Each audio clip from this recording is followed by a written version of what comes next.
Hello everyone and welcome back to my YouTube channel. So friends, आज का जो video lecture है ये बेस्ड है क्लास 11th के चैप्टर स्टेट्स ऑफ मैटर पे। आज के इस वीडियो लेक्चर की शुरुआत हम करने लगे हैं काइनेटिक थ्योरी ऑफ गैसेस से, और हमने प्रीवियस लेक्चर के अंदर डिफ्यूजन, इफ्यूजन जैसी टर्म्स को भी स्टडी किया था। होपफुली आपको पार्शियल प्रेशर, डिफ्यूजन, इफ्यूजन ये सब क्लियर हो चुका होगा।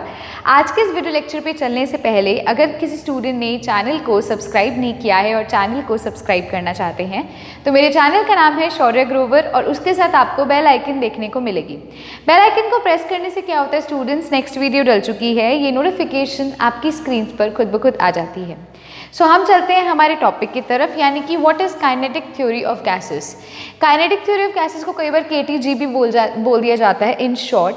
अब काइनेटिक थ्योरी ऑफ गैसेस जो है स्टूडेंट्स वो वैलिड होती है किसके लिए और किसके लिए वैलिड नहीं होती है, ये क्वेश्चन बहुत अराइज करता है।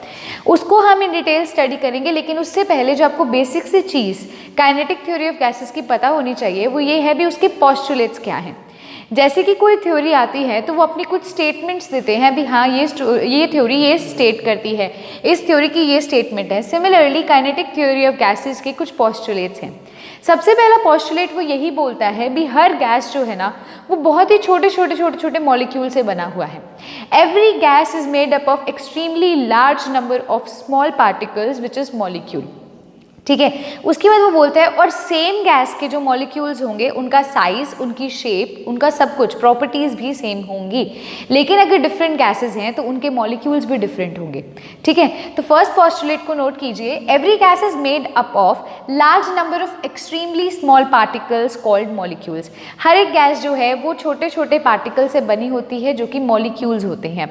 उन मॉलिक्यूल्स की कॉम्बिनेशन से ही गैस बनती है, और all the molecules of particular gas, कोई एक पर्टिकुलर गैस है उसके जितने भी मॉलिक्यूल्स उसके अंदर प्रेजेंट है are identical in mass and size, मतलब वो शेप में, साइज में, मास में क्या होंगे, सिमिलर होंगे।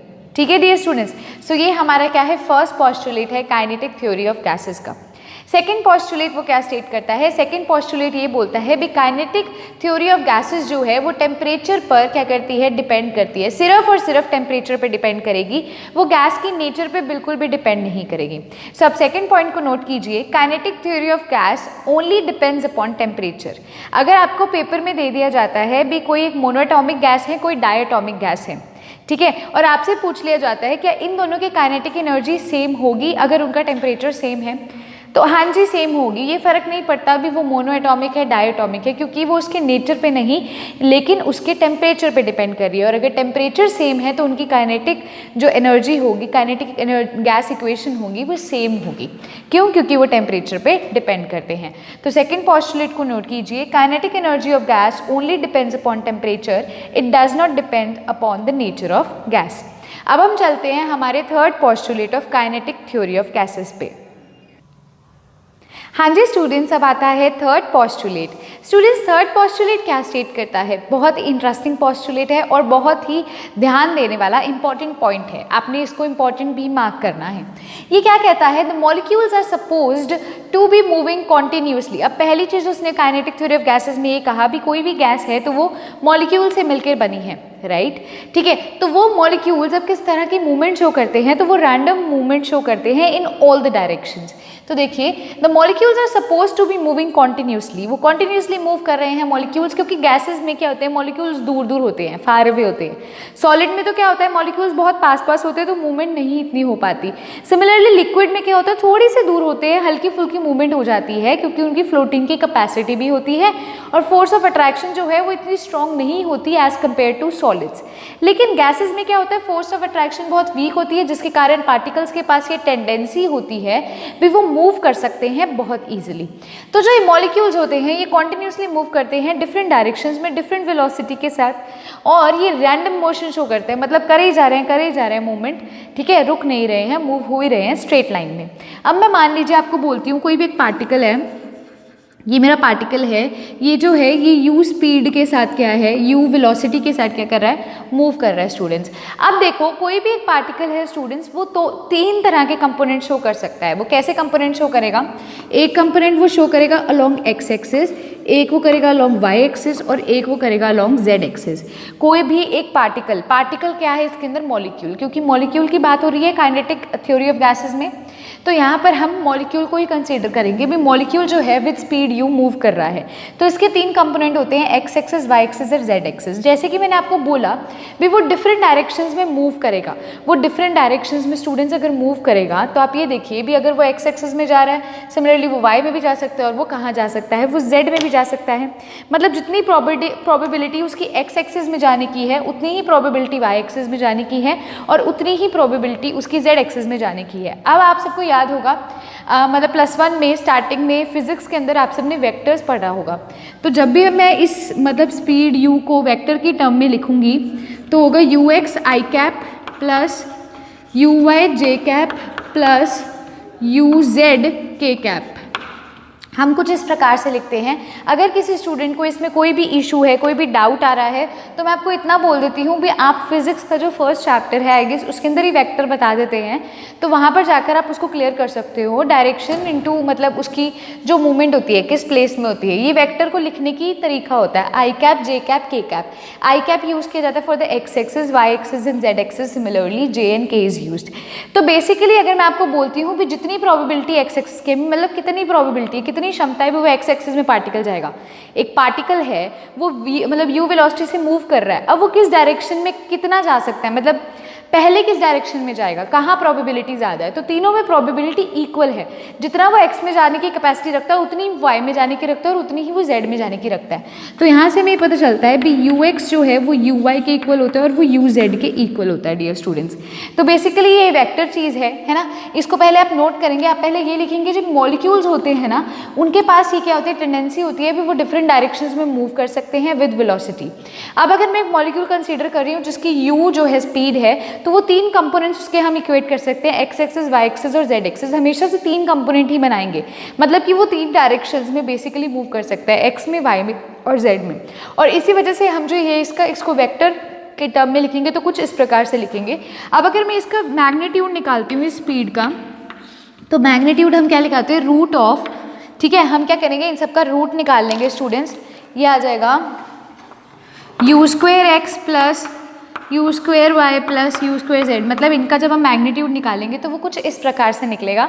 और आपको क्या यहाँ से देखने को मिलता है, मतलब ये इसका स्क्वायर हो जाएगा, रूट इधर आएगा, तो U square is equal to U X वाला स्क्वायर प्लस यू वाई वाला स्क्वायर प्लस यू जेड वाला स्क्वायर। और आपको पता है यू एक्स, यू वाई और यू जेड जो होता है बेसिकली ये सारा क्या होता है, एक चीज़ और, ये यू स्क्वायर नहीं, ये यू एक्स स्क्वायर है, मतलब ये एक्स के ऊपर स्क्वायर है। किसी को कन्फ्यूजन ना हो, इसको ढंग से लिख लेते हैं, ये एक्स वाई और जेड के ऊपर स्क्वायर लगा हुआ है। तो यू एक्स, यू वाई और यू जेड जो होता है बेसिकली ये क्या होता है, इक्वल है, क्योंकि हमने बोला था जितनी प्रोबेबिलिटी एक्स एक्सिस में जाने की है उतनी वाई में और उतनी भी जेड में। तो जब ये बोल देंगे तो हम कह देंगे भी यू स्क्वायर किसके इक्वल हो जाएगा, 3 ux स्क्वायर के यहाँ से इक्वल हो जाएगा। तो ये एक बेसिक सी चीज़ है जो आगे जाके आपको बहुत काम आने वाली है, इसको आप पहले नोट कर लीजिए। अब मैंने आपको क्या समझाया है इस पॉइंट के अंदर, मैंने आपको ये बोला है भी कोई भी मॉलिक्यूल है वो 3 कंपोनेंट्स एग्जिबिट कर सकता है, एक्स एक्सिस के थ्रू, वाई के थ्रू और जेड के थ्रू, है ना। तो अगर हम इसे वेक्टर फॉर्म में लिखेंगे क्या होगा, U X I cap plus U Y Z cap plus J cap plus U Z K cap, है ना।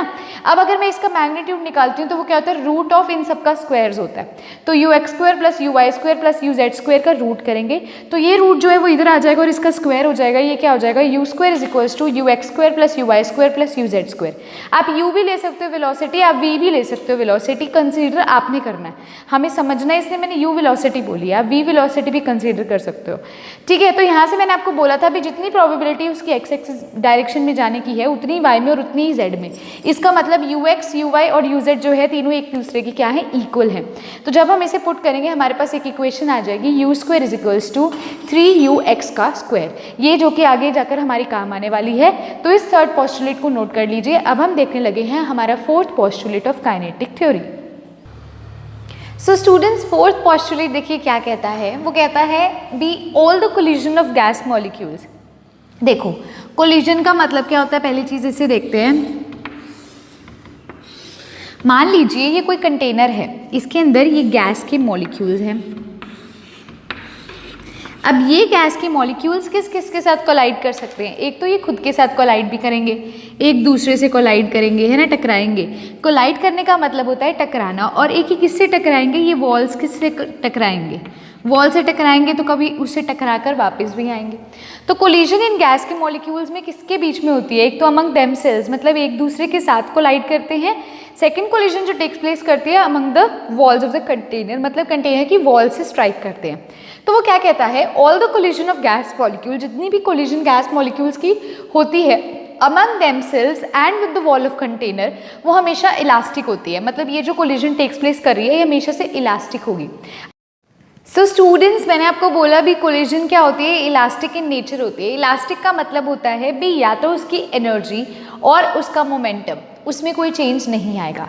इलास्टिक इन नेचर का मतलब यही होता है। तो वो क्या कहता है भी कोई भी कोलिजन है, अगर वो कोलाइड एक मॉलिक्यूल दूसरे मॉलिक्यूल से कर रहा है या फिर उनके जो बीच में कोलिजन हो रही है वो विद द कंटेनर की वॉल से हो रही है। मतलब देखो, अब गैस के मॉलिक्यूल्स हैं, हमने उनको एक कंटेनर के अंदर बंद रख दिया, तो वो क्या करेंगे? एक दूसरे से फाइट करेंगे, क्योंकि उन्होंने रैंडम मोशन शो करना है। प्रीवियस वाले पॉस्टुलेट में यही था भी, वो रैंडम मोशन शो करते हैं, मतलब वो चलते रहते हैं। तो एक मॉलिक्यूल यहाँ से चल रहा है तो वो एक से टकरा गया, दूसरे से टकरा गया और कंटेनर की वॉल से टकरा गया। तो ये जो उनका टकराना होता है, ये जो उनकी कोलिजन होती है, ये इलास्टिक होती है। मतलब इस कोलिजन के दौरान कोई एनर्जी में चेंज नहीं आता, कोई मोमेंटम में चेंज नहीं आता। तो आप इसको नोट कीजिए, all the collision of gas molecule among themselves and with the wall of container is elastic. ठीक है, these molecules are suppose to be perfectly elastic hard spheres. इन्हें हम क्या कहते हैं? Perfectly elastic hard spheres. So ये students, अब आता है फिफ्थ पॉइंट। हमने जैसे कि फोर्थ पॉइंट में देखा था भी, वो कहता था कोई भी मॉलिक्यूल है ना वो इलास्टिक हार्ड सफियर का काम करेगा, यानी कि वहाँ पर ना तो एनर्जी कोई चेंज होगी और ना ही मोमेंटम कोई चेंज होगा, है ना। तो अब हम देखते हैं हमारा नेक्स्ट पॉइंट। नेक्स्ट पॉइंट क्या बोलता है भी, मॉलिक्यूल्स के कारण, मॉलिक्यूल्स की कोलिजन के कारण जो कंटेनर की वॉल्स हैं उस पर प्रेशर एक्सर्ट होता है। वो कैसे एक्सर्ट होता है खुद सोच के देखिए। एक मॉलिक्यूल है, वो मतलब हिट कर रहा है कंटेनर के ऊपर, जैसे वो रैंडम मोशन शो करते हैं, तो एक मॉलिक्यूल दूसरे मॉलिक्यूल को हिट करेगा। सेकंड चीज़ क्या है, वो एक दूसरे को तो करेगा ही करेगा, साथ के साथ वो कंटेनर की वॉल्स को भी हिट करेगा। तो जब वो वॉल्स को हिट करेगा या वो अमंग देमसेल्व्स एक दूसरे को हिट करेंगे तो प्रेशर एक्सर्ट होगा एक मॉलिक्यूल के कारण दूसरे मॉलिक्यूल पे। ठीक है डियर स्टूडेंट्स, तो वो क्या कहता है? The pressure exerted on the walls of container is due to the bombardment of molecules on container, क्योंकि कंटेनर के ऊपर मॉलिक्यूल्स हिट हो रहे हैं, बम्बार्ड हो रहे हैं, जिसके कारण क्या होता है? प्रेशर एक्सर्ट होता है। अब प्रेशर किसी भी गैस का किस पे डिपेंड करता है भी, कितने मॉलिक्यूल्स बम्बार्ड हो रहे हैं या कितने मॉलिक्यूल्स कोलाइड हो रहे हैं। तो हम कह सकते हैं the pressure of a gas is directly proportional to number of collisions भी, मतलब कितना हिट हो रहे हैं, कितने मॉलिक्यूल्स आ रहे हैं और वो कितने कोलाइड कर रहे हैं, उस पर हमारा जो है पूरा का पूरा गैस का प्रेशर डिपेंड करता है। ठीक है डियर स्टूडेंट्स, तो फिफ्थ पॉइंट को नोट कीजिए। अब देखिए सिक्स पॉइंट क्या कहता है? The force of gravity on the molecules. अब क्या होता है, हम यूजुअली फिजिक्स में आपने देखा होगा कई क्वेश्चंस होते थे, जब हम बोलते थे भी उसके ऊपर ना ग्रेविटी का फोर्स लग रहा है तो नीचे की तरफ ग्रेविटेशनल फोर्स लगता है, लेकिन वो ये बोलता है मॉलिक्यूल्स पर जो फोर्स ऑफ ग्रेविटी है according to kinetic theory of gases वो नेग्लिजिबल है, जीरो के बराबर है, बिल्कुल शून्य, मतलब उसको हम कंसीडर नहीं करते हैं। तो ये केटीजी यानी कि काइनेटिक थ्योरी ऑफ गैसेज ने स्टेट किया था भी फोर्स ऑफ ग्रेविटी या फिर ग्रेविटेशनल फोर्स को कंसीडर नहीं किया जाएगा मॉलिक्यूल्स के ऊपर। और फिफ्थ पॉइंट आपको मैंने बोला भी, वॉल्स पर जो प्रेशर एक्सर्ट होता है वो किस पे डिपेंड करता है? जितनी कोलिजन टेक्स प्लेस कर रही है भी, जितना कोलाइड वो एक दूसरे से हिट हो रहे हैं मॉलिक्यूल्स। सो अब हम स्टूडेंट्स देखते हैं seventh point of kinetic theory of gases. So ये स्टूडेंट्स, अब आता है सेवेंथ पॉइंट। हालांकि ये थोड़ा थ्योरेटिकल सा पोर्शन है क्योंकि एग्जामिनेशन में आपसे डायरेक्टली पूछा जाता है kinetic theory of gases explain कीजिए। तो ये कुछ पोस्टुलेट्स हैं, तो मतलब उन्होंने इस थ्योरी में क्या बताया हम इसके अंदर वो देख रहे हैं, राइट। तो थोड़ा सा थ्योरेटिकल है, टेंशन नहीं लेनी, न्यूमेरिकल बेस्ड ये नहीं है, हल्का फुल्का सा टॉपिक, इसके अगला टॉपिक न्यूमेरिकल बेस्ड होगा। तो सेवेंथ पॉइंट हमें वो क्या बोलता है? The volume occupied by gas molecules. अब आपको मैंने क्या बोला भी, मान लीजिए गैसेस का केस है तो मॉलिक्यूल्स क्या है, दूर दूर हैं, नियर अबाउट कुछ ऐसे से प्रेजेंट होते हैं, राइट। तो जो वॉल्यूम ये गैस मॉलिक्यूल्स ऑक्यूपाई करते हैं ये नेग्लिजिबल होता है when compare to volume of gas. मतलब कि देखो कंटेनर के अंदर जो वॉल्यूम है इन गैस मॉलिक्यूल्स का वो बहुत ही कम है as compare to total total volume of gas. अगर मैं इन सारे पार्टिकल्स को एक साथ रख दूंगी ना तो मैं ये बोल सकती हूँ भी इन सबका जो वॉल्यूम है ना बहुत कम है, निग्लिजिबल है as compare to volume of the gas. ये थ्योरी ये स्टेट करती है। और आपको एक और चीज़ बता दूँ, काइनेटिक एनर्जी थ्योरी जो होती है ये वैलिड होती है आइडल गैस के लिए, ये रियल गैसेस के लिए वैलिड नहीं होती है स्टूडेंट्स, ये सिर्फ पार्शली वैलिड होती है रियल गैसेस के लिए, ये थ्योरी आइडल गैस के लिए। तो आइडल गैस के लिए वो क्या बोलता है भी जो वॉल्यूम गैस के मॉलिक्यूल्स ऑक्यूपाई कर रहे हैं वो नेग्लिजिबल हैं, बिल्कुल ना के बराबर है वॉल्यूम, बहुत कम है वॉल्यूम, ठीक है, as compare to volume of gas. फिर वो कहता है the distance of separation between the molecules, ये जो मॉलिक्यूल्स में सेपरेशन यानी कि कितनी दूरी पर ये प्रेजेंट है, ठीक है, आर सो लार्ज, इतना दूर दूर ये प्रेजेंट होता है। आप सॉलिड और लिक्विड से कंपेयर करो, सॉलिड में बिल्कुल पास होते हैं तो डिस्टेंस ऑफ सेपरेशन तो मिनिमम है, बहुत कम है, लिक्विड में हल्का सा दूर और गैसेस में थोड़ा बहुत ज़्यादा दूर होते हैं। तो हम ये बोलते हैं भी जो डिस्टेंस ऑफ सेपरेशन है इन मॉलिक्यूल्स के बीच में बहुत ज़्यादा होता है, जिसके कारण द फोर्स ऑफ अट्रैक्शन और repulsion between them is negligible.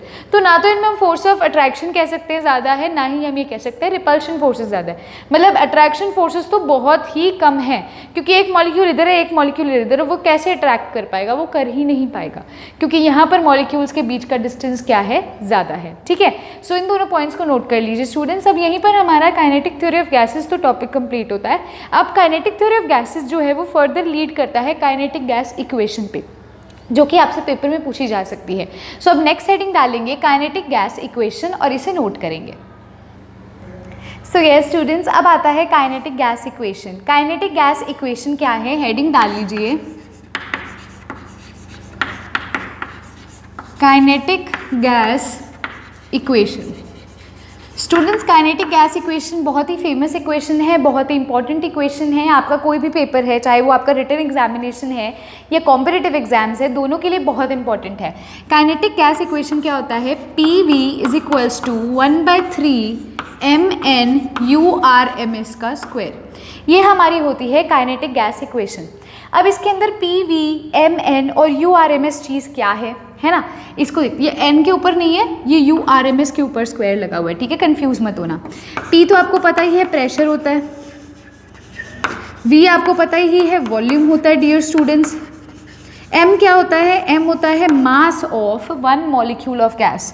M क्या होता है हमारा, मास होता है of one molecule of gas. और क्या चीज़ें हमें इसके अंदर दे रखी हैं, एक हमें दे रखा है Mn, M तो बता दिया मैंने, N और URMS रह गया। N होता है हमारा नंबर ऑफ मोल्स, N क्या होता है, नंबर ऑफ मोल्स। और URMS क्या चीज़ है स्टूडेंट्स, URMS होता है root mean square velocity. URMS क्या होता है, root mean square velocity. Root mean square velocity अब क्या चीज़ है स्टूडेंट्स, आप ना अभी इसके अगला टॉपिक जो है हमारा ये डिराइव करेंगे अभी हम। इसके बाद हम देखेंगे टाइप्स ऑफ स्पीड। तो 3 तरह की वेलोसिटीज़ एग्जिबिट होती है, एक होती है एवरेज स्पीड, एक होती है मोस्ट प्रोबेबल स्पीड और एक होती है रूट मीन स्क्वायर वेलोसिटी। तो रूट मीन स्क्वायर वेलोसिटी हम कैसे निकाल सकते हैं, मान लो कोई एक कंटेनर है, इस कंटेनर में 1 2 3 4 5 6 7 8 कुछ ऐसे मॉलिक्यूल्स प्रेजेंट है, गैस के मॉलिक्यूल्स प्रेजेंट है। अब हम इसे कैसे निकालते हैं, URMS is equals to square root of U1 का स्क्वायर प्लस U2 का स्क्वायर प्लस U3 का स्क्वायर UN का स्क्वायर अपॉन N, यानी कि टोटल नंबर ऑफ मॉलिक्यूल्स। इसका मतलब क्या है, U1 है स्पीड फर्स्ट गैस मॉलिक्यूल की, पहले गैस मॉलिक्यूल की स्पीड U1, सेकंड वाले की U2, तीसरे वाले की U3, चौथे वाले की U4, पांचवें वाले की U5। तो उन सबका स्क्वायर करके डिवाइडेड बाय कितने टोटल मॉलिक्यूल्स है, मान लो 10 थे तो 10 वालों की स्पीड का स्क्वायर कर दो, उन्हें ऐड कर दो, डिवाइडेड बाय नंबर n क्या है, टोटल नंबर ऑफ मॉलिक्यूल्स 10 है और इसका स्क्वायर रूट कर दो, ये क्या आ जाएगा, URMS आ जाएगा, यानी कि रूट मीन स्क्वायर वेलोसिटी आ जाएगी। तो इस तरह से हम क्या करेंगे, URMS कैलकुलेट कर लेंगे, फिर इसका स्क्वायर कर दोगे तो रूट और स्क्वायर कट जाएगा, हमारे पास जो वैल्यू आएगी उसको आप यहाँ पुट करोगे। फिर इस वैल्यू की हेल्प से ये जो हमारी वैल्यू है PV is equals to 1/3 Mn URMS का स्क्वायर, ये होती है kinetic gas equation dear students. और काइनेटिक गैस इक्वेशन जो है स्टूडेंट्स, इससे इसके बाद एक और चीज़ हमें कई क्वेश्चन में देखने मिलती है, kinetic energy of n moles. n moles के लिए काइनेटिक एनर्जी क्या होती है, तो वो होती है 3/2 nRT। ये है काइनेटिक एनर्जी का फॉर्मूला। क्या होता है? 3/2 nRT होता है for a particular gas for n number of molecules, n number of moles. ठीक है, तो काइनेटिक गैस इक्वेशन पूछ ली जाए तो क्या होगा? PV is equals to 1/3 mn URMS का होल स्क्वायर। अब स्टूडेंट्स मैंने आपको बता दिया काइनेटिक एनर्जी का क्या फॉर्मूला होता है, 3/2 nRT, है ना। अब हम डिराइव करेंगे काइनेटिक गैस इक्वेशन को, जो ये मैंने नोट करवाई है। तो वीडियो को पॉज कीजिए, इसको नोट कीजिए। अब लिखिए derivation of kinetic gas equation.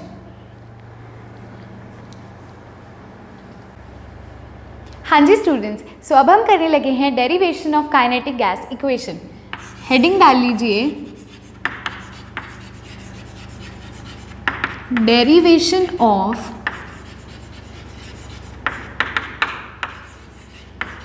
Kinetic gas equation.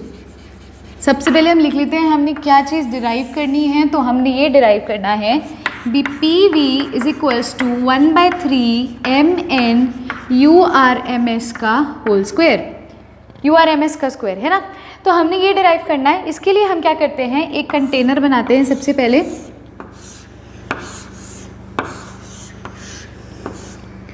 मैं बोलती हूँ ये मेरे पास कंटेनर है और इसके अंदर एक मॉलिक्यूल प्रेजेंट है।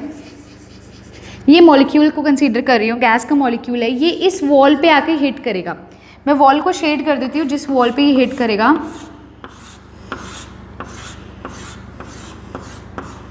हाँ जी, तो ये मॉलिक्यूल है, ये मेरा मॉलिक्यूल है और ये मेरे कंटेनर की वॉल है जिस पे ये हिट कर रहा है। ठीक है, अब अगर मैं आपको एक चीज़ बोलती हूँ, आपको मैंने बोला था कोई भी कंपोनेंट होता है, कोई भी एक मॉलिक्यूल है तो उसके 3 कंपोनेंट हो सकते हैं। एक होता है X, एक होता है Y, एक होता है Z। मानते हो? अब मुझे एक बात बताइए, ये जो मॉलिक्यूल यहाँ प्रेजेंट है ये ऐसे हिट करेगा, मतलब अलोंग एक्स एक्सिस हिट करेगा, तो इसकी स्पीड अलोंग एक्स एक्सिस क्या होगी? ux हो जाएगी। मानते हो? ux इसकी स्पीड हो जाएगी। अब मैं स्टूडेंट्स क्या बोलूँ, अगर मैं आपको बोलती हूँ भी ये इस वॉल पे, मान लीजिए मैंने ये वॉल ऐसे बना लेते हैं, ये मॉलिक्यूल है, ये आ रहा था, इसने इस वॉल पे हिट किया। जब इसने इस वॉल पे हिट किया तो उसकी स्पीड क्या है? ux है। इतना क्लियर हो गया? सो हाँ जी स्टूडेंट्स, मैंने क्या बोला, ये मॉलिक्यूल क्या है, जब इस कंटेनर पे हिट करेगा तो इस पे प्रेशर जनरेट करेगा। मुझे एक बात बताइए, भी मैंने आपको पहले भी बोला था भी स्टूडेंट्स चेंज किस में आ सकता है, चेंज किस में नहीं आएगा और चेंज किस में आएगा। एनर्जी में तो कोई चेंज नहीं आता, लेकिन जब ये इसको हिट करेगा तो मोमेंटम देखो क्या होगा।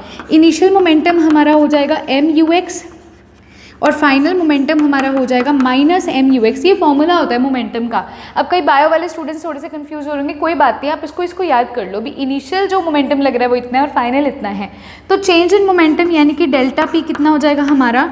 2mux हो जाएगा। ठीक है, अब आप कहोगे मैम नेगेटिव साइन, नेगेटिव नहीं, मैं सिर्फ वैल्यू पूछ रही हूँ, मैं नेगेटिव मतलब पॉजिटिव नहीं देख रही, ओनली वैल्यू। तो चेंज कितना है? 2mux का चेंज आया। अब स्टूडेंट्स एक बात बताइए, टाइम निकालते हैं। टाइम क्या होता है? Distance upon speed. मानते हो?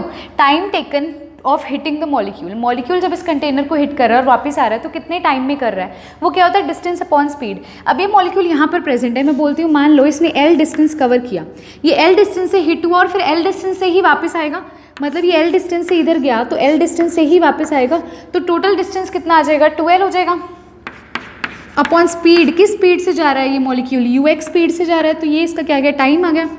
टाइम कितना आ गया? 2L/ux। ये क्या हो गया? Time taken by the molecule to hit the container. अब इस कंटेनर पे मैंने आपको बोला था मॉलिक्यूल ux स्पीड से जा रहा है, वो L डिस्टेंस कवर करता है, मतलब यहाँ से यहाँ तक L डिस्टेंस है, वापस हिट होके भी तो आएगा तो भी L डिस्टेंस ही हो रहा है। तो एक हमने निकाल लिया टाइम और एक हमने यहाँ से निकाल लिया मोमेंटम। डियर स्टूडेंट्स, पहले वीडियो को पॉज करके इसको नोट करोगे। हाँ जी स्टूडेंट्स, अब मैं नेक्स्ट स्टेप इसके अंदर लिखने वाली हूँ। आपने क्या करना है, इस कंटेनर वाली जो इमेज है मैं इसको इरेज कर रही हूँ, वीडियो को पॉज करके इसको नोट कर लीजिएगा।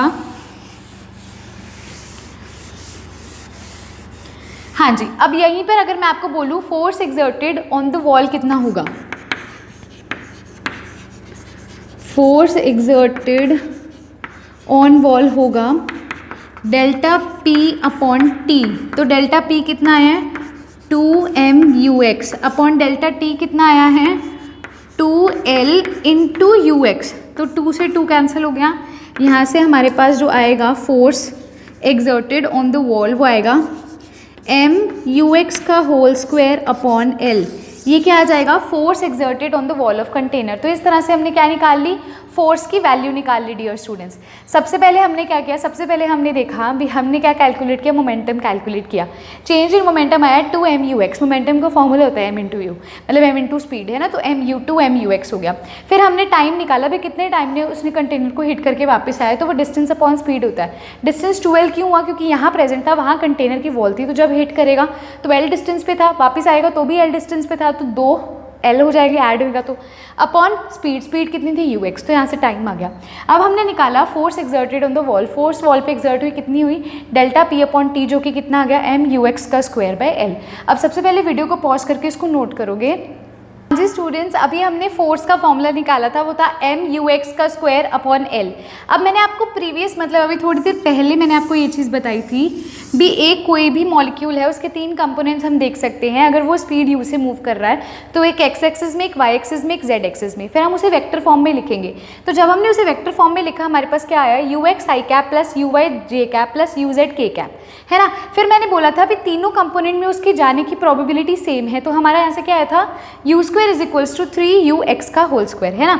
अब मैं क्या करूँगी, इस चीज़ से यहाँ से मैं क्या करने वाली, ux की वैल्यू निकालूंगी, तो वो कितना आ जाएगा, u स्क्वायर अपॉन 3, ठीक है, इसको u1 स्क्वायर अपॉन 3 हो जाएगा। तो यहाँ से मैं इसे फोर्स वाले फॉर्मूला में इक्वेट करती हूँ, मेरे पास क्या रह जाएगा, ml into you X square की जगह क्या लिख सकती हूँ, 1/3 u1 का स्क्वायर। ये तो एक मॉलिक्यूल के लिए था। अब अगर आपके लिए फॉर मोर देन 1 मॉलिक्यूल वो फोर्स निकालने को गया, पहली चीज़ याद रखिए ये फॉर्मूला, फोर्स अगर एक मॉलिक्यूल के लिए निकालनी हो तो m इंटू 1/3 u1 का स्क्वायर बाय l, है ना। तो इस तरह से आप फोर्स एक मॉलिक्यूल की निकाल सकते हो। अब क्वेश्चन आता है भी n मॉलिक्यूल्स के लिए निकालनी है तो क्या होगा, तो स्टूडेंट्स ये एक मॉलिक्यूल की है प्लस दूसरे की प्लस तीसरे की एंड सो ऑन, हम इस तरह से करेंगे। तो मैं इसमें कॉमन ले लेती हूँ, नेट फोर्स क्या होगी for n number of molecules, 1/3 ml common आ गया, ब्रैकेट में क्या आ जाएगा, u1 square plus u2 square plus u3, यानी कि एक मॉलिक्यूल का स्पीड का स्क्वायर प्लस 2 का प्लस 3 का प्लस 4 का, ऐसे। अब हम क्या करेंगे, इस इक्वेशन को n से डिवाइड कर देंगे और n से ही मल्टीप्लाई कर देंगे। तो जब हम इसे n से डिवाइड मल्टीप्लाई करेंगे तो जो ये हमारी टर्म होती है, ये फॉर्मूला होता है u(mrs), जो रूट मीन स्क्वायर वेलोसिटी है उसका स्क्वायर का फॉर्मूला, तो हमने उसे उससे रिप्लेस कर दिया। तो ये जो फोर्स हमारे पास अब आ जाती है, ये फोर्स आती है for n number of molecules, और ये जो फोर्स आई थी ये आई थी फॉर 1 मॉलिक्यूल, ठीक है। अब स्टूडेंट्स हम नेक्स्ट स्टेप क्या करने वाले हैं, हमें पता है प्रेशर का फॉर्मूला होता है फोर्स पर यूनिट एरिया, तो हम क्या करेंगे, नेक्स्ट स्टेप है pressure is equals to force upon area. हम फोर्स की वैल्यू ये पुट करेंगे, डिवाइड बाय एरिया करेंगे, तो उससे हमारा क्या आ जाएगा, डेरिवेशन आ जाएगी काइनेटिक गैस इक्वेशन की। उससे पहले आप नोट करोगे मैंने क्या किया, फोर्स मैंने अभी डिराइव कर ली थी, और प्रीवियस जो मैंने आपको पढ़ाया था टॉपिक, उसमें मैंने आपको बताया था, यहाँ से मैंने ux स्क्वायर की वैल्यू पुट कर दी इसमें, तो एक मॉलिक्यूल के लिए आ गई, फिर मैंने n नंबर ऑफ मॉलिक्यूल्स के लिए की, तो मेरे पास ये इक्वेशन आ गई, फिर मैंने n और l मतलब मल्टीप्लाई भी किया और डिवाइड भी किया n से, तो मेरे पास लास्ट में n नंबर ऑफ मॉलिक्यूल्स के लिए फोर्स ये एक्सर्ट होगी। तो वीडियो को पॉज करके नोट करोगे। अब हमारा नेक्स्ट स्टेप है भी हम प्रेशर निकालेंगे, that is force per unit area.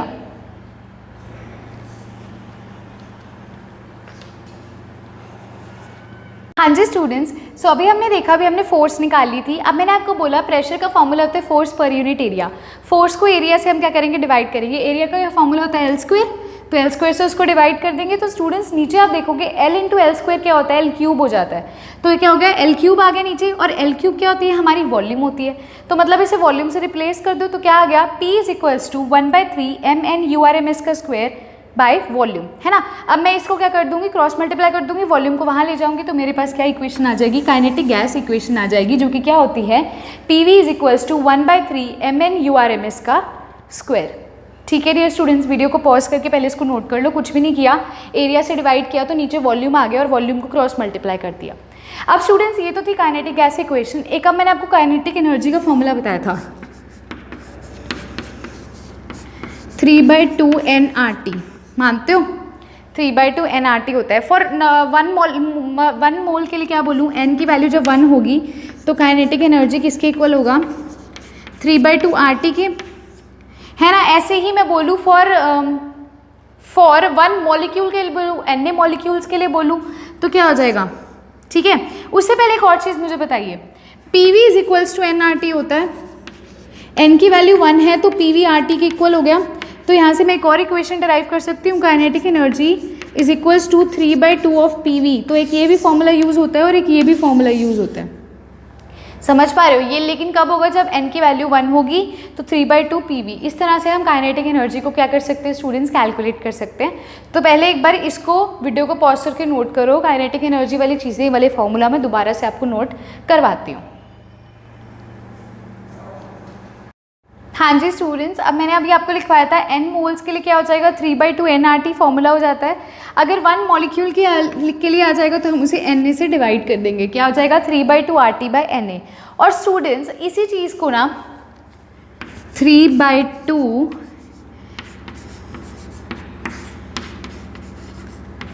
हाँ जी, इसी चीज़ में जो ये चीज़ होती है ना, ये होती है k के इक्वल, और k होता है हमारा बोल्ट्जमैन कांस्टेंट।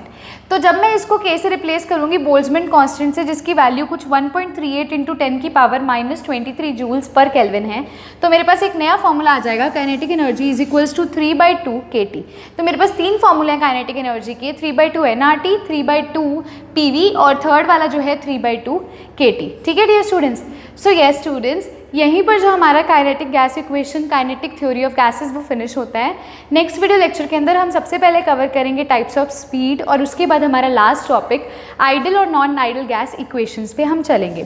सो ठीक है, आप इसे नोट कर लीजिए अच्छे से। मेन चीज़ जो मैंने आपको आज बताई है, एक तो पोस्टुलेट्स है काइनेटिक थ्योरी ऑफ गैसेस के, सेकेंड चीज़ जो हमने डिस्कस करी थी वो ये थी काइनेटिक गैस इक्वेशन क्या होती है और उसकी डेरिवेशन। सो अगर आज का वीडियो लेक्चर स्टूडेंट्स आपको अच्छा लगा है तो लाइक कर दीजिए, बहुत अच्छा लगा है तो कमेंट कर सकते हैं, शेयर कर सकते हैं, और अगर किसी ने चैनल को सब्सक्राइब नहीं किया है तो वो चैनल को भी सब्सक्राइब कर सकते हैं। Thanks a lot dear students, have a good day.